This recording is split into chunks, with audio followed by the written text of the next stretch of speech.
Silakan lanjut.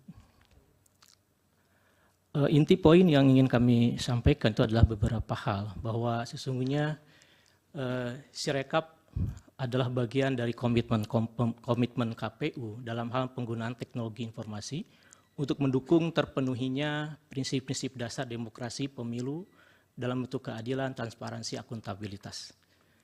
Kemudian seharusnya kualitas dan keadaan teknologi yang digunakan dalam proses pemilu, baik sebagai alat utama ataupun sebagai alat bantu, harus dibangun dengan standar kualitas yang tinggi. Kemudian, namun di dalam implementasinya, kami melihat bahwa Sirekap dalam pemilu 2024 ini tidak memenuhi kualifikasi sebagai sistem yang kredibel, sesuai dengan yang diharapkan. Implementasi Sirekap di lapangan memuat banyak keganjilan yang mengarah kepada terfasilitasinya kecurangan dalam pemilu.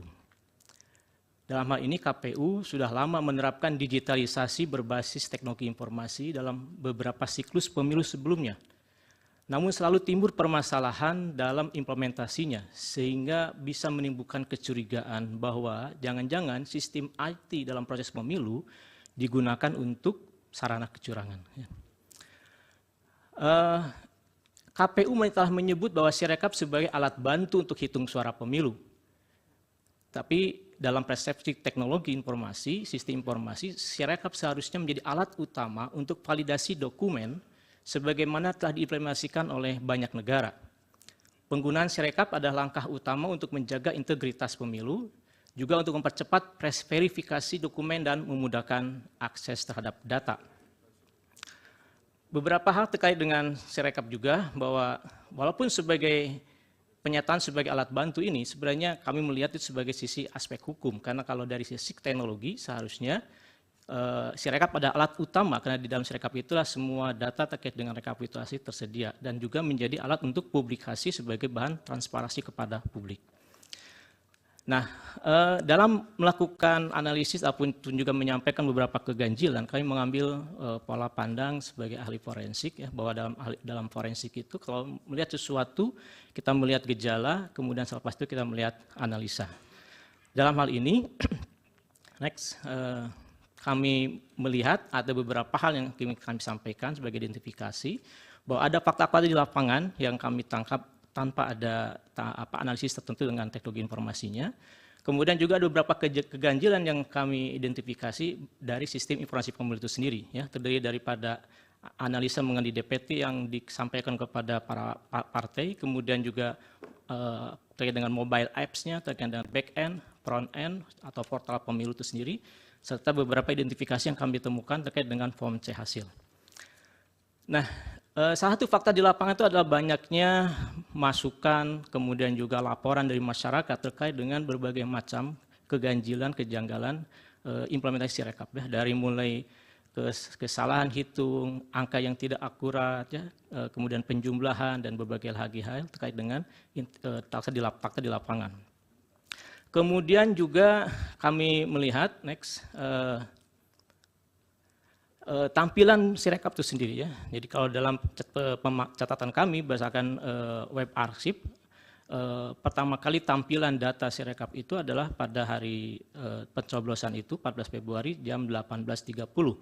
Itu sudah menampilkan angka 5% keseluruhan dengan posisi kurang lebih ada di angka seperti itu, ya. Jadi maksud kami itu 2X, 5X, 1X itu adalah kurang lebih angka di angka itu. Dan angka-angka ini selama dalam beberapa waktu ke depan itu tidak mengalami perubahan. Jadi seolah ada hal yang konsisten di dalam angka. Sementara data-data yang terverifikasi, yang tervalidasi itu bergerak persentasenya. Kemudian, dan dalam hal ini Sirekap dipandang oleh KPU sebagai salah satu alat untuk publikasi. Karena walaupun ada anomali, KPU menyatakan tidak akan melakukan penutupan karena itu merupakan salah satu alat untuk menyampaikan publikasi kepada publik. Kemudian hal lain yang kami temukan, next, terkait dengan sistem informasi itu sendiri, ya. Nah, dalam hal informasi ini kami perlu menyampaikan sedikit ilustrasi bahwa garis besar daripada sistem Sirekap yang kami tangkap itu adalah pertama ada DPT yang diserahkan kepada partai, kemudian ada sistemnya sendiri, yaitu ada mobile apps, kemudian ada sistem back end servernya KPU, kemudian ada sistem front end yang kemudian tampil sebagai hasil yang terpublikasi.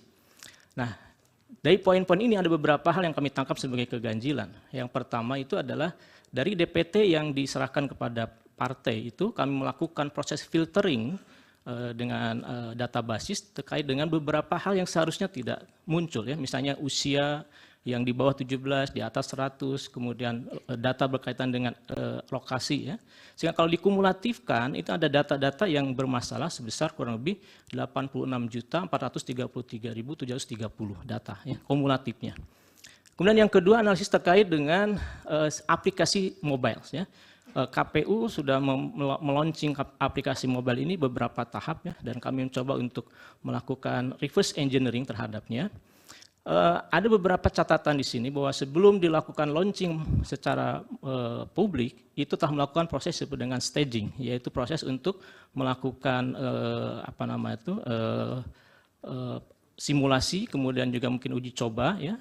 Nah, dalam proses staging dari pengamatan yang kami dapat itu tidak ada permasalahan. Tetapi kemudian ketika dilakukan proses penyebaran ataupun pengeluaran kepada publik ya, production, itu mulai muncul beberapa indikasi ya yang mencurigakan. Antara lain itu bahwa pada staging awal ya, ketika dilakukan uji coba itu masih tercatat bahwa satu akun user yang diwakili oleh username, email maupun password itu hanya dimiliki oleh KPPS dan KPK atau PPK ya.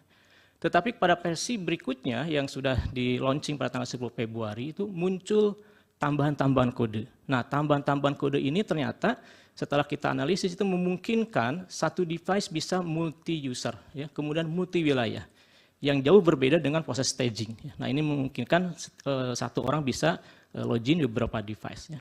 Di sisi lain juga di versi yang terdeploy ataupun terproduction pada tanggal versi 241 itu ada temuan mengenai bypass security. Ya. Nah, bypass security ini berdampak kepada hilangnya data integritas dari file yang diunggah. Sedangkan integritas file itu menunjukkan keaslian. Kemudian berikutnya dari sisi back end authentication ya, bahwa suatu sistem itu sangat dipengaruhi oleh bagaimana proses autentikasi. Jadi siapa yang boleh masuk, siapa yang bisa mengakses. Nah, kami menemukan satu keganjilan dalam hal ini bahwa ternyata sistem yang dibangun itu menggunakan tools yang kualitasnya itu adalah lower class open source ya, dan memiliki banyak kerentanan. Ya. Tidak selayaknya sebuah sistem yang dibangun untuk kepentingan yang besar ini menggunakan sebuah tool untuk kepentingan autentikasi yang kelasnya itu adalah lower class open source ya. Nah, seharusnya memiliki satu rujukan kepada sistem yang kepada teknik ataupun tool autentikasi yang lebih valid, yang lebih terjaga, terjamin.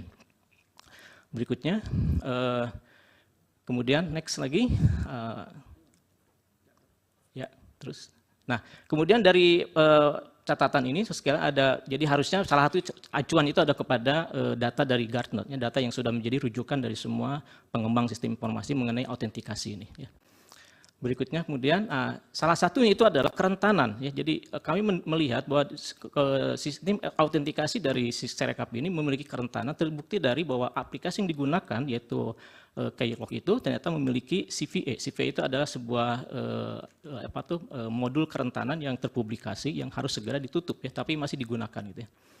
Berikutnya, nah di sisi lain terakhir kita mencoba untuk melihat data-data keganjilan dari sisi web yang terpublikasi dengan menggunakan teknik web scraping. Ya. Nah, dalam web scraping ini beberapa hal yang bisa kami sampaikan sebagai keganjilan itu dari mulai dari mulai misalkan saja jumlah DPT, kemudian jumlah suara yang melebihi seharusnya, kemudian juga suara sah yang melebihi seharusnya. Ini beberapa catatan-catatan dari hasil web scraping ya. Jadi selisih suara yang tidak sama, kemudian penjumlahan yang tidak sama itu yang kami dapatkan dari proses web scraping.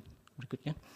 Kemudian pada tanggal 27 Februari itu KPU menyatakan bahwa mereka melakukan koreksi terhadap 154.000 data TPS ya.